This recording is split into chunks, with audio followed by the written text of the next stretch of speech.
Hello mga ka-trending, welcome back to ZK Trend.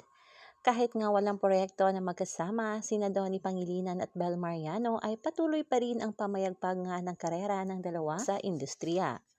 Sobrang relevant pa rin ang love team dito sa Pilipinas nang dahil nga syempre dito sa ating Donnie at Bel. Sumang-ayon nga si Boy Abunda sa sinabi nga ni Miss Noki Sir na patungkol nga sa love team culture dito sa Pilipinas. Natanong kasi ni Tito Boy si Snooki Sir na kung naniniwala pa ba ito sa love team dito sa Pilipinas. At sinagot nga ni Miss Snooki Sir na ay syempre naniwala pa rin siya katulad lamang umano ni Donnie at Bel. Nagpapatunay lamang talaga na sobrang relevant pa rin ang ating Donnie at Bel. At coming from Snooki Sir na ay talagang alam na alam natin na itong ating Donnie at Bel ay malayo pa ang mararating lang ang love team.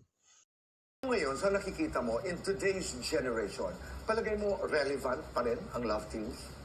I think so, Tito Parang, Boy. no? Kasi nakikita ko kina Donnie, kina Aha. Bel. Ngayon, sa nakikita mo, in today's generation, palagay mo relevant pa rin ang love teams? I think so, Tito Parang, Boy. no? Kasi nakikita ko kina Donnie, kina Aha. Bel.